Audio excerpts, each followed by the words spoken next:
Sir total terms are 1771। अच्छा देखिए कुछ तो आया।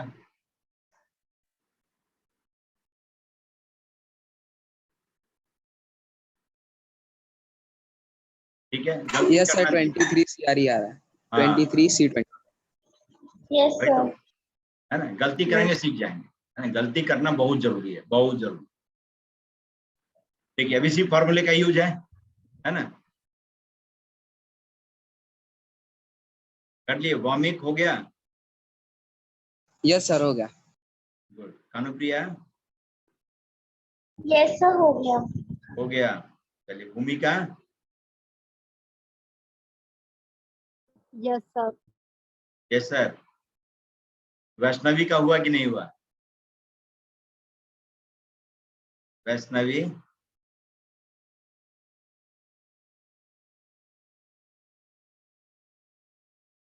वैष्णवी हुआ? यस सर कि no sir? No sir. No sir क्यों? यूज नहीं कर पाया फॉर्मूले का? अच्छा मैं बताता हूँ। यांशु, यांशु किया? Yes sir my answer is 1771 terms are अरे एग्जिस्ट। बाप रे, बहुत मल्टीप्लाई करके रखा है। मल्टीप्लाई नहीं करना है, नहीं सर वो आपने बताया ना कितनी टर्म्स होंगी। खोलने का तरीका। हाँ ठीक है, गुड। वो कर लिए तो इंटीग्रल बहुत अच्छी बात सॉल्यूशन। है, बहुत अच्छी बात। इंटीग्रल वो कर लिए तो ठीक है, वरना ऐसे भी सी के फॉर्म में भी लिख के तो ठीक है। अनुश्री का हुआ? यस सर हो गया। हो गया, गुड। Abhay got it?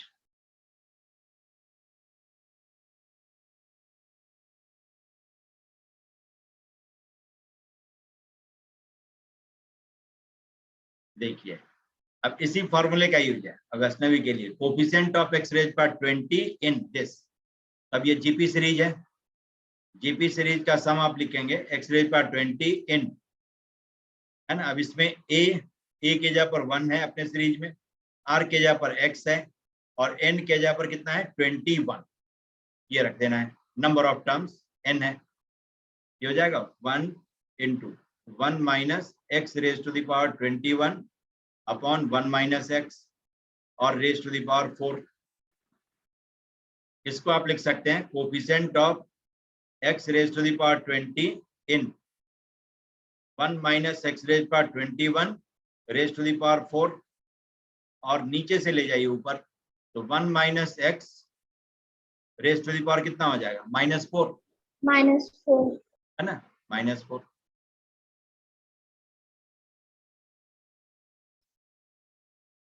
ठीक है, तो यस सर। अब जरा देखिए, अब इसको आप लिख सकते हैं। अभी देख रहे हैं कि ऑलरेडी इसमें x के पावर में क्या है 21 है, जो 20 से ज्यादा है। तो जब इसका बाइनोमियल एक्सपेंशन लिखेंगे, है ना, बाइनोमियल एक्सपेंशन आप लिखेंगे, तो मैं बताता हूं। जैसे coefficient of x raise to the power 20 in, अब इसमें जैसे ही दिख जाए आपको 20 से ज्यादा पावर यहां पर, है ना, 1 के आगे जो लिखा हुआ टर्म है उसमें x के पावर में जाते हैं, तो पहले वाली ही स्थिति होगी, इसको छोड़ देना है ना। तो इन 1, यहाँ पर 1 है तो 1 रेज टू द पावर 4 जो पावर है वो, और इंटू 1 माइनस एक्स रेज पर -4। 1 रेज पर 4 तो 1 ही हो जाएगा भाई। जो यहाँ पर 2 आ जाए कभी गलती से, है ना, अभी 1 है, कहीं 2 आ जाए तो 2 रेज पर 4 लिखना है ना। 3 आ जाए तो 3 रेज पर 4 लिखना है 1 के जगह पर, और इंटू 1 माइनस एक्स रेज पर -4। इसमें एक्स रेज पर 20 का कोफिशिएंट सर्च कर लेंगे। बाकी जितना भी होगा उन सब में minimum power of x will be 21, जो हमारा पर्पस फुलफिल नहीं कर सकता है। तब देखिए कोफिशिएंट ऑफ एक्स रेज पर 20 इन दिस, ये निकालना है, ये इसी फॉर्म का है।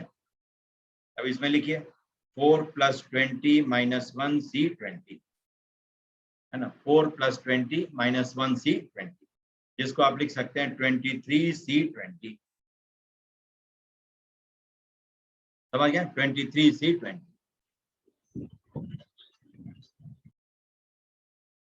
है ना। जिनका 15 आया होगा उन्होंने क्या किया होगा, 20 में से 4 को भी माइनस कर दिया होगा।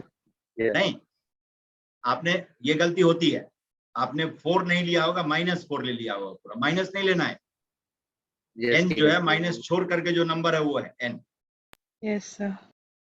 अब समझ गए कहाँ गलती हुई होगी, और ये गलती करना बहुत जरूरी था, नहीं तो एग्जामिनेशन में गलती होगी।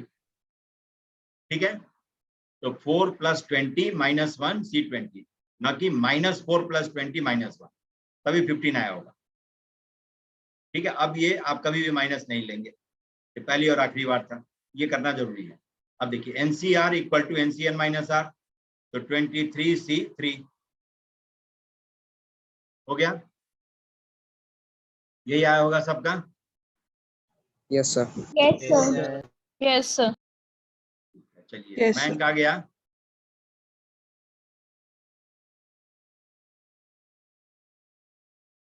मयंक इन किया कि नहीं?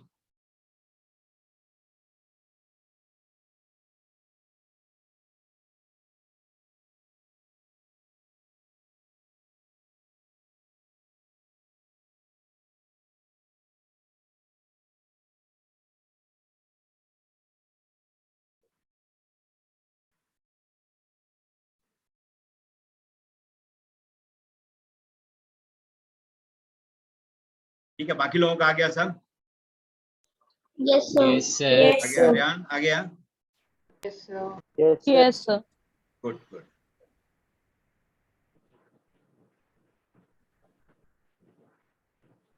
ये हो गया आपका 23C3। अब इसको चाहें आप तो लिख सकते हैं फैक्टर बना करके, 23 × 22 × 21, 3 लगातार फैक्टर लिखना है, और अपॉन 3 फैक्टोरियल, 1 2 3 का प्रोडक्ट। समझ गए कि C जितना होता है 23 से शुरू होकर डिक्रीजिंग ऑर्डर में उतना फैक्टर लिख लेंगे, और अपॉन नीचे वाला इंडेक्स होता है उतना फैक्टोरियल, मतलब 1 से लेकर के वहां तक का प्रोडक्ट। अब इसको सॉल्व करने की इच्छा हो सॉल्व कर लीजिए, वरना जो IIT से में पूछेगा ऐसे ही C के फॉर्म में पूछता है, नंबर नहीं पूछता है ज्यादा। हो जाएगा? Yes, sir. Yes sir. चलिए अब देखिए, अब 1771। Yes, हाँ, 1771. सर 177। ठीक ठीक ठीक ठीक है। देखिए अब इसका भी टेक्निक मैं बताता हूँ। जैसे देखिए नंबर क्या होगा, जैसे 11 आ गया है और 3 7 जा 21 आ गया। अब होगा क्या कि ये इसका answer by the way multiply करके देगा, तो एक ऑप्शन में होगा लास्ट डिजिट 1। अब पहले चाहे जितना 3 डिजिट का हो, 4 डिजिट का हो, जितना भी होता हो, ठीक है। दूसरे में दे देगा लास्ट डिजिट 3, जो नंबर सब इसमें आता होगा वो सब। तीसरे में लास्ट डिजिट 7, समझ गए? ठीक है। और फोर्थ में लास्ट डिजिट ऐसे ही 5, कुछ और दे देगा। आपको कुछ नहीं करना, मल्टीप्लाई भी नहीं करना है, सबके यूनिट प्लेस के नंबर को मल्टीप्लाई कर लीजिए, और नन ऑफ दीज नहीं होता, 1 हो जाएगा। तो जिसमें 1 है वही होगा। Yes, नहीं, sir. इसका जो भी Yes, आंसर sir. होगा उसके यूनिट प्लेस पर डिजिट 1 होगा। 3 नहीं हो सकता, 7 नहीं हो सकता, 5 नहीं हो सकता। आपको मल्टीप्लाई भी नहीं करना Yes, पड़ा, sir. तो मल्टीप्लाई करने में आंख बंद करके मल्टीप्लाई नहीं करते हैं।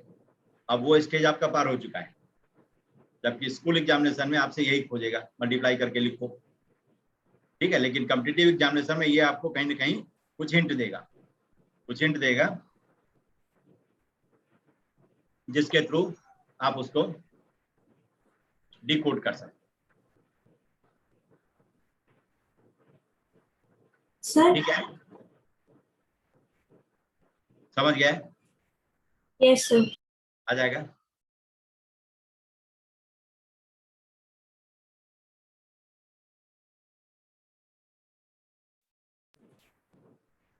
Sir. हाँ बोलिए। सर जैसे आपने 1 + x whole raise to the power -n का जनरल टर्म बताया था, वैसे a + b whole raise to the power -n का क्या जनरल टर्म होता है जहाँ पर a 1 नहीं हो? a 1 नहीं है, यस सर। तो उसमें क्या करिएगा, a कॉमन ले लीजिए, साधारण सी बात है। ये तो आपको आता है ना, 1 - x रेज़ Yes, पर sir. -n का, यस सर। है ना, या a + b raise to the power, sorry 1 + x raise पर -n का, सबका बताया था एक एक स्टेज यस करके। सर। जैसे 1 Yes, + x sir. रेज़ पर n का है हमारे पास, फिर मैंने चुपके से क्या किया, x को -x से रिप्लेस कर दिया, 1 - x रेज़ पर n का है, फिर n को मैंने माइनस n से किया, जंप नहीं मारा मैंने, Yes, एक एक sir. स्टेज में अपने रिप्लेस किया। आपको जहां भी जिस स्टेज में लगे कि दो टर्म है, उसमें क्या करिए, पहला टर्म कॉमन ले लीजिए, समझ गए? पहला है, sir. टर्म उसमें से कॉमन ले लीजिए, और कॉमन ले करके जैसे देखिए मैं लिख देता हूं, ये आपका बाय द वे आ गया a minus b raise to the power minus n, है ना? अब इसका एक्सपेंशन आप लिखना चाह रहे हैं, इसमें मैं Yes, a sir. कॉमन ले लूं, a raise to the power minus n बाहर आ जाएगा, और अंदर में हो जाएगा 1 minus b by a raise to the power minus n, Yes, sir. हो जाएगा। अब इसका Yes, फॉर्म sir. ये इसी तरह का है, 1 minus x raise to the power minus n, where Yes, sir. x is b by a। Yes, sir. नहीं, अब अब इसका हो एक्सपेंशन जाएगा. अब हो गया। Yes, sir. अब इसका एक्सपेंशन लिख दीजिए और सारे टर्म में ए रेज पर माइनस n से मल्टीप्लाई कर दीजिए, कॉमन फैक्टर हो जाएगा, Yes, sir. है ना? ये 1 माइनस एक्स रेज पर माइनस n का लिखेंगे तो n माइनस 1 सी 0, ठीक है, फिर plus n C 1 x, n plus 1 C 2 x square, n plus 2 C 3 x cube, यही होगा। अब इसमें Yes, sir. x के जगह पर आपको b बाई ए रखना है और a रेज पर माइनस n से मल्टीप्लाई कर देना है, a रेज पर minus n, 1 minus b by a raise पर minus n will be a raise पर माइनस n और n minus 1 C 0 plus n C 1 into b by A plus n plus 1 C 2 और into b by A का square, है Yes, ना? sir. समझ गए? n plus 2 C 3 b by A का cube and so on, हो गया। अब इसको ओपन करिए, Sir. पूरा एक्सपेंशन आपका तैयार है, ठीक है? ठीक है, sir. चलिए अब देखिए, अब जैसे आपसे पूछ लिया क्या था कि find number of positive integral solution, है ना? Positive integral solution of x1 plus x2 plus x3 equal to से 20।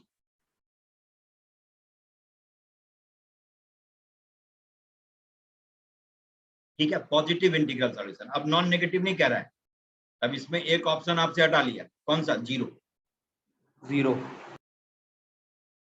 ठीक है, इन तीनों में किसी की वैल्यू अब 0 नहीं होगी।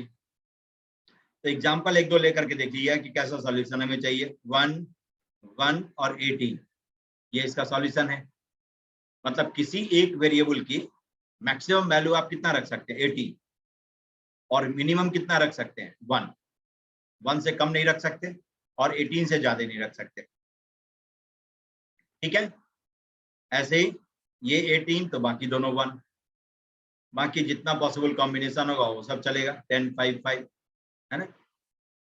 18, 1, 1, मतलब किसी एक की वैल्यू 1 से लेकर 18 तक कुछ भी रख सकते हैं आप, रखिए, बाकी की वैल्यू डिसाइड होगी उसके हिसाब से। तो जैसे पहले में ऑप्शन था आपका 0 से लेकर 20 तक कुछ भी, अब ऑप्शन क्या हो गया? 1 से लेकर के 18 तक कुछ भी। ठीक है, लेकिन हाँ, तीनों मिलकर के 20 तक ही आना है, 20 से ज्यादा नहीं होना चाहिए। तब इसको आप लिख लेंगे कोफिशिएंट ऑफ, देखिए x raise to the power 20 in, अब लिखिए x के पावर में कहां से शुरुआत करेंगे? 1 से। सर 1 से। Same technique, x raise power 2, x raise to the power 3, है ना, से लेकर के मैक्सिमम पावर कितना रखेंगे? 18। और ऐसा ऐसा कितना फैक्टर बनेगा? 3, जितना वेरिएबल होगा उतना फैक्टर, तो क्यूब हो गया। x plus x square plus x cube plus x raise power 4, क्योंकि पावर में जो नंबर है वो x1, x2, x3 की वैल्यू है, तो तीनों के लिए एक ही तरह का फैक्टर बनेगा, कोई भेदभाव नहीं है, सबके लिए एक ही तरह की वैल्यू लेनी है ना? जो एक पर लिमिटेशन है वही दूसरे पर भी लिमिटेशन है, वही तीसरे पर भी है। ठीक, सबकी मिनिमम वैल्यू 1 हो सकती है और ज्यादा से ज्यादा वैल्यू 18 हो सकती है, ये सबके साथ में कोई पक्षपात नहीं है। इसीलिए मैंने एक फैक्टर लिख करके उसी का क्यूब कर लिया, क्योंकि तीन ही वेरिएबल है और तीनों के लिए ऐसा ही फैक्टर बनेगा। ठीक है, इसको आप लिख सकते हैं coefficient of x raise to the power 20 in, अब देखिए जीपी सीरीज है, इस जीपी सीरीज का सम लिख लीजिए। First term x 1 minus x raise to the power कितना आ जाएगा 18, नंबर ऑफ टर्म्स तो 18 ही है, पावर 1 से ही शुरू हुई है, 1 2 3 से लेकर के 18 तक 18 ही टर्म होगा। फर्स्ट टर्म a के जगह पर अब x है, 1 नहीं है, क्योंकि x रेज पर 0 होता था तो 1 होता था, डिवाइडेड बाय 1 माइनस x, हो गया। ठीक है, जीपी के फॉर्मूले को मैंने, जीपी के सम का फॉर्मूला मैंने लगा दिया, a plus a r plus a r square plus a r n minus 1, ये होता था आपका a into 1 minus r raise to the power n upon 1 minus, है ना, यही है। Where a is first term, r is common ratio, n is number.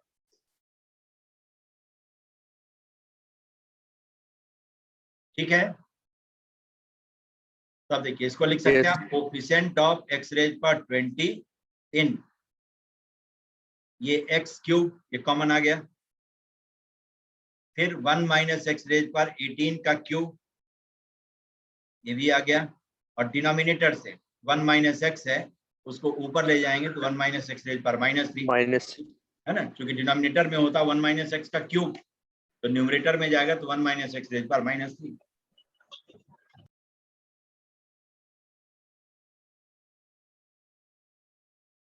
ठीक है, Yes, sir.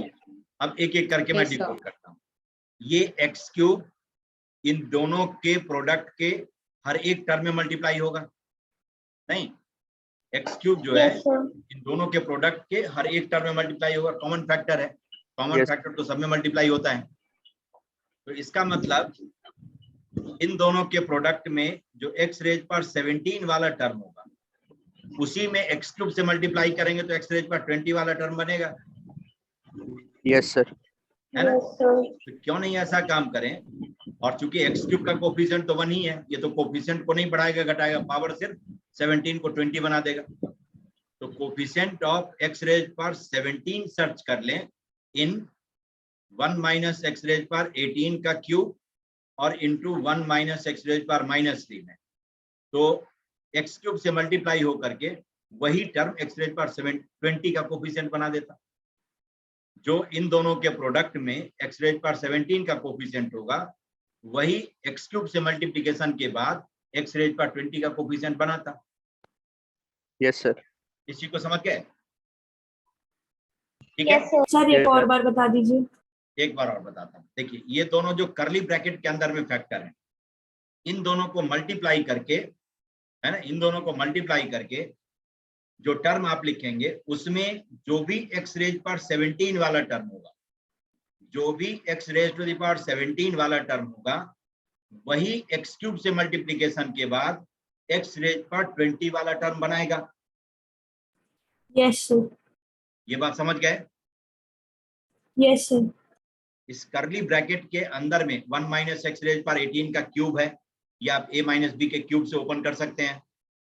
दूसरा 1 माइनस एक्स रेज पर -3 है, इसका एक्सपेंशन आप खूब अच्छे से लिख सकते हैं। 1 माइनस एक्स रेज पर -n का एक्सपेंशन हमें मालूम है, तो ये तो n के जगह पर 3 रख दिया है। n कुछ भी कोई भी नेचुरल नंबर होता तो एक्सपेंशन लिख लेते, तो इसका भी एक्सपेंशन लिख लेंगे। दोनों को मल्टीप्लाई करेंगे तो जो टर्म एक्स रेज पर 17 वाला होगा उसमें एक्स क्यूब से जब आप मल्टीप्लाई करेंगे तो वही टर्म एक्स रेज पर 20 वाला टर्म बन जाएगा।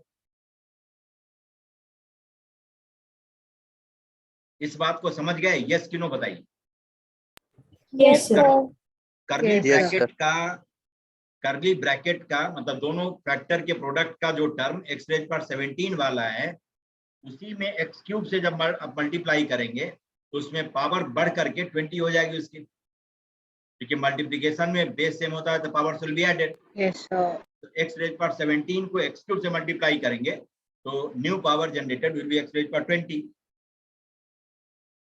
तो इसीलिए इस कर्ली ब्रैकेट के अंदर में जो दो फैक्टर था जिसको मैंने यहाँ पर लिखा है, इन दोनों के प्रोडक्ट में x रेज पावर 17 का जो कोफिशिएंट होगा वही फाइनली x क्यूब से मल्टीप्लाई होने के बाद x रेज पावर 20 का कोफिशिएंट बना था, यस सर। है ना। तो जो कॉमन फैक्टर था उसमें x का जो भी पावर है उतना पावर कम कर लेते हैं, 17 ही सर्च कर लेते हैं, क्योंकि ये x क्यूब तो कोई बिना भेदभाव के सब में मल्टीप्लाई होगा, सबके पावर को 3 बढ़ाते यस जाएगा। सर।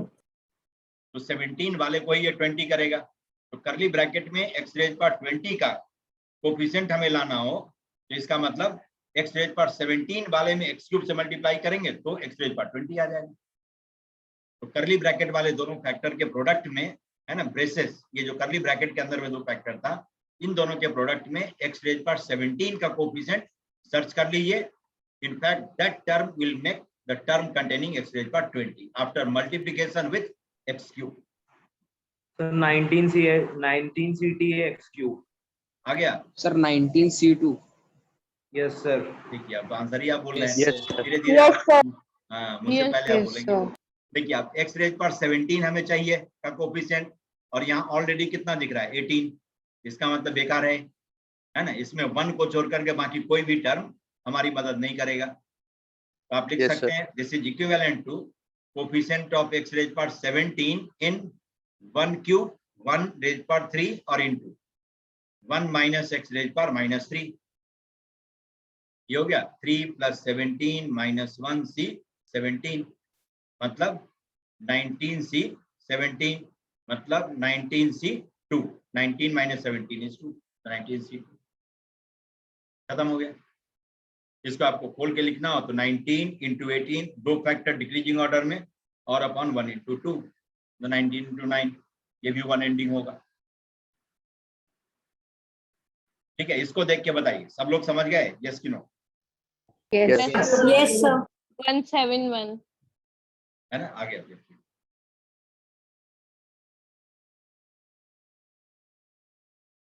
ठीक है, अब जैसे इसको मल्टीप्लाई करना हो तो 19 का टेबल 17 का टेबल बहुत कष्टदायक होता है, नहीं, बहुत दिक्कत करता है। तो उस स्थिति में क्या करिएगा, एक बढ़ा करके लिख लीजिए, नहीं, या तो 19 को 10 से मल्टीप्लाई कर लीजिए और उसमें से 19 माइनस कर लीजिए, या 19 को 20 करके और उसमें से 9 माइनस कर लीजिए, ये तो हो सकता है ना।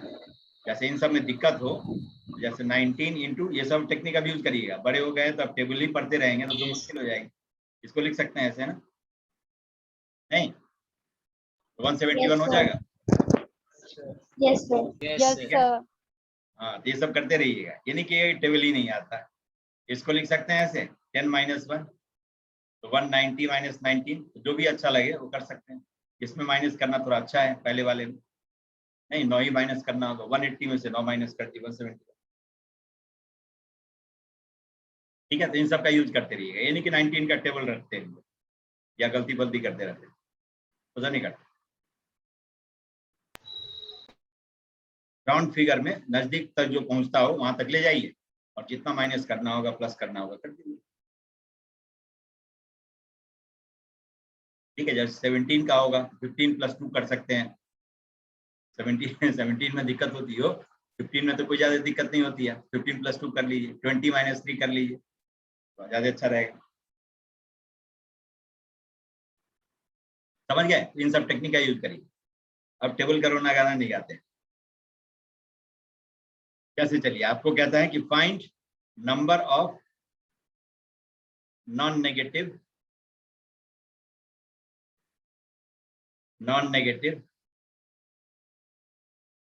इंटीग्रल सॉल्यूशन,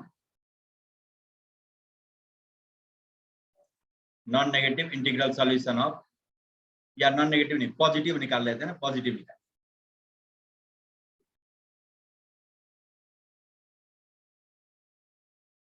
है ना, पॉजिटिव। एक आप करके बताइए, तब मैं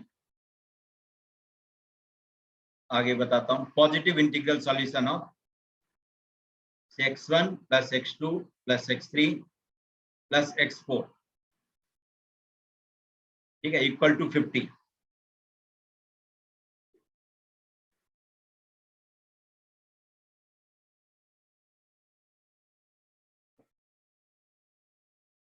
ठीक है, number of positive integral solution of this equation,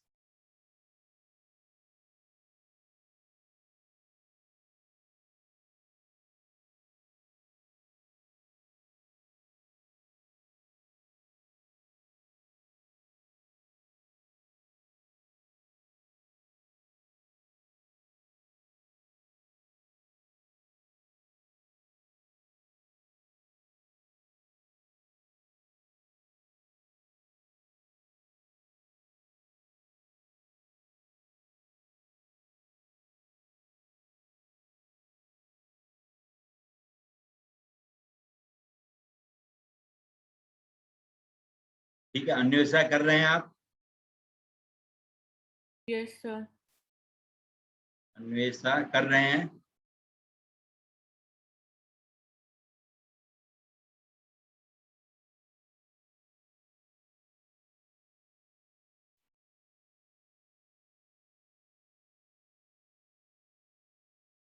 Anvesha Yes, sir. कर रहे हैं? Yes, sir. Sir, 14C3. Answer आ गया। आ गया आंसर? 14C11 14C3 की Very power good. x Yes, sir. 14C11 14C11 और 14C3।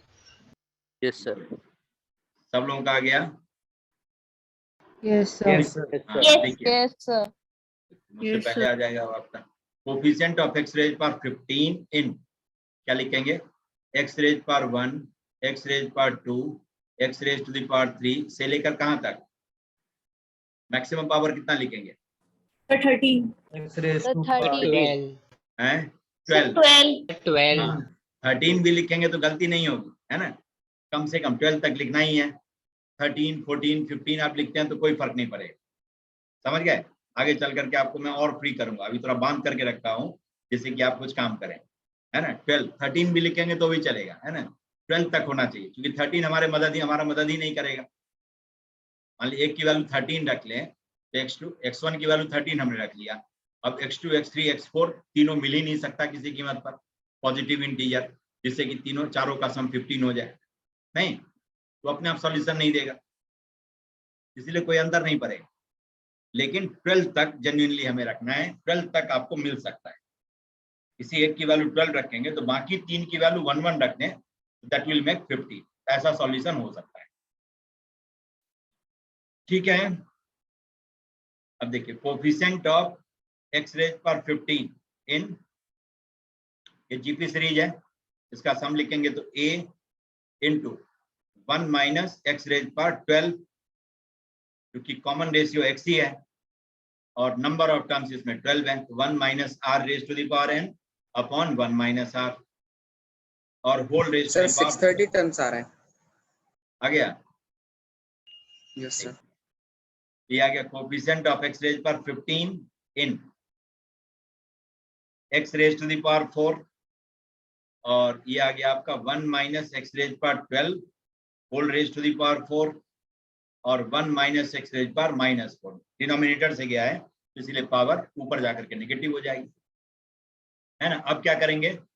x रेज पर 4 चूंकि कॉमन फैक्टर है, ये सब में मल्टीप्लाई होगा, तो हमें जिस पावर का कोफिशिएंट सेट करना है उसमें ही 4 कम कर लेते हैं, है ना? x रेज पर 11 इन 1 माइनस x रेज पर 12 रेज टू द पावर 4 और 1 माइनस x रेज पर -4। क्यों? तो इसमें जो x रेज पर 11 वाला टर्म होगा वही x रेज पर 4 से मल्टीप्लिकेशन के बाद x रेज पर 15 वाला टर्म बना देगा, नहीं? Yes, sir. हो गया? तो अब देखिए, अब यहाँ हमें x रेज पर 11 चाहिए, लेकिन इस बाइनोमियल में, पहले बाइनोमियल में 1 के साथ जो नंबर है उसमें x के पावर में क्या है? 12 है, जो हमारा पर्पस सॉल्व नहीं कर सकता है। मिनिमम 1 को छोड़ करके बाकी जो भी इसका टर्म होगा उसमें कम से कम x की पावर कितनी होगी? 12, ठीक है? कि 1 minus yes sir x raise पर 12 रेज टू द पावर 4, इसका बाइनोमियल एक्सपेंशन लिखेंगे, ये आएगा 4c0 minus 4c1 x raise पर 12 प्लस 4c2 x रेज पर 12 का स्क्वायर, ठीक है? फिर माइनस 4c3 x रेज पर 12 का क्यूब और plus of 4c4 x raise पर 12 रेज टू द पावर 4। ये इसका बाइनोमियल एक्सपेंशन है, 1 माइनस x रेज पर 12 रेज टू द पावर 4, ठीक है? अब देखिए इस एक्सपेंशन में 4c0 की वैल्यू है 1, 4c0 इज 1, तो 1 के अलावे बाकी जितना भी टर्म है उसमें minimum power of x is 12, कम से कम x की पावर जो है 12 है। और हमें सर्च क्या करना है? x रेज पर 11 का कोफिशिएंट तो बेकार है ना, 1 को छोड़ करके बाकी हमारे लिए फालतू टर्म है क्योंकि ऑलरेडी लोडेड है, और 1 माइनस x रेज पर -4 से मल्टीप्लाई करेंगे और लोड हो जाएगा, बढ़ जाएगा और पावर बढ़ती ही जाएगी, क्योंकि एक्सपेंशन में कहीं कोई x का नेगेटिव पावर तो रखा नहीं जाता है, पॉजिटिव इंटीग्रल पावर में ही एक्सपेंशन लिखते हैं, तो इसीलिए 1 minus x raise power 12 raise to the power 4 में जो पहला टर्म है 1, जो 4c0 के फॉर्म में 1, उसको छोड़कर बाकी सब टर्म एक्स रेज पावर 11 के कोफिशिएंट के पॉइंट ऑफ व्यू से बेकार है, क्योंकि बाकी सारे टर्म में minimum power of x is 12 है ना, but needed power for our coefficient is 11. So this is equivalent to coefficient of x raised power 11 in 1 minus x raised power minus 4. अब आप लिख लेंगे इसको कितना 4 plus 11 minus 1 c 11, ठीक है, n plus r minus 1 c. ये आ गया आपका 14c 11 4 15 minus 1 14 14 C11 which can be written as 14C3. अब इसको ठीक है, अब इसको नंबर में बताना हो तो क्या लिखेंगे 14 364 13 और 12 364 times 1 2 3 का है ना, तो 3 into 2 6 6 into 2 12 है ना, तो अंत में इसके 4 होगा, अंत में 4 होगा, एक ही नंबर है 4 एंड वाला, तो वही आंसर होगा 364. हाँ देखिए आ गया, तो समझ गया इसको Yes, sir. Yes, sir. Solution निकालने का तरीका Yes, sir. ठीक है? Yes, sir. अब देखिए, अब जैसे अब ये कहाँ पर यूज होगा,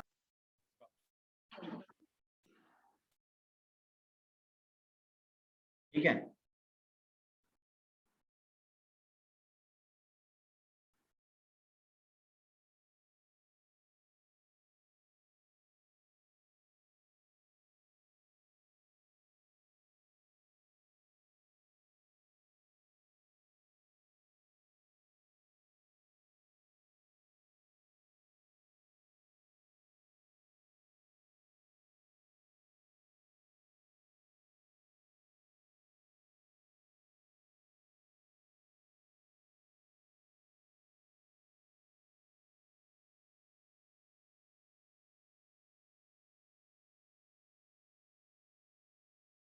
ठीक है, तो देखिए इसको मल्टीप्लाई Yes, sir. करके जो आना होगा वो आ जाएगा, अपना मल्टीप्लाई कर लीजिएगा, है ना, 28 into 13 364.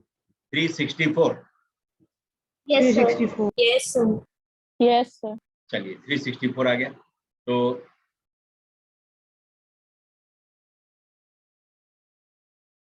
जैसे आपको कहता है, जैसे यही क्वेश्चन मतलब जो ये आपने इक्वेशन सॉल्व किया है, मैं इसी के लिए एक सिचुएशन बनाता हूँ, ठीक है, ये इसी के लिए एक सिचुएशन बनाता हूँ। कहता है कि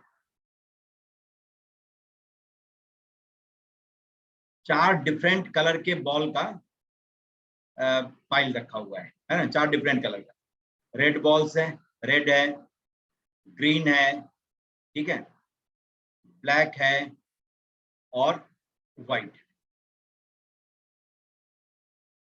ठीक है, ये 4 कलर का बॉल है, अनलिमिटेड नंबर में, जितना आपको बॉल चाहिए उतना ले सकते हैं, समझ गए, ये भी अनलिमिटेड है, ये भी अनलिमिटेड। अब कहता है चारों कलर के बॉल में से एक एक बॉल कम से कम लेना है ना, एक एक बॉल हर कलर का होना ही चाहिए। तो कहता है in how many ways 15 balls can be collected. Question समझ गए, कहता है Yes, Yes, sir. sir. देखिए फाइंड, आप नहीं जानते परम्यूटेशन कॉम्बिनेशन क्या है नहीं है, लेकिन जो सर क्वेश्चन है यही होगा ऊपर वाला, कौन सा है, सर ऊपर जो कराया वही होगा शायद। हाँ, find number of ways of selecting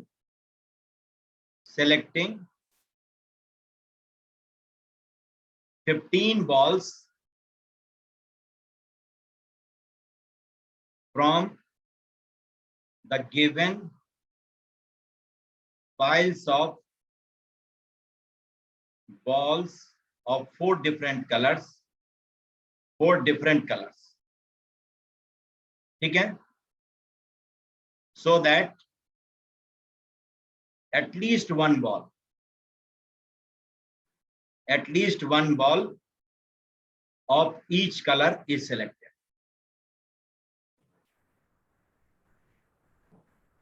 sir 364 ही आएगा आंसर। हाँ यही आएगा। आप सपोज क्या करेंगे, से कि हमने x1 रेड कलर का बॉल लिया, x2 ग्रीन कलर का बॉल लिया, x3 ब्लैक कलर का बॉल लिया और x4 व्हाइट कलर का बॉल लिया, और चारों मिलाकर टोटल बॉल कितना लेना है हमें? 15 लेना है। और x1 x2 x3 x4 की कम से कम वैल्यू कितनी होनी चाहिए? 1। 1 हर कलर का एक बॉल कम से कम तो लेना ही है ना। Yes sir. इसी का जितना सॉल्यूशन होगा उतना ही इसका आंसर होगा। कहाँ भटकना है इधर उधर। हाँ तो सर 364 ही होगा। समझ गया? 364 जवाब होगा इसका। अब ये है बाइनोमियल Yes, में sir. इसका जवाब, और बच्चा खोजेगा क्या? परम्यूटेशन कॉम्बिनेशन में।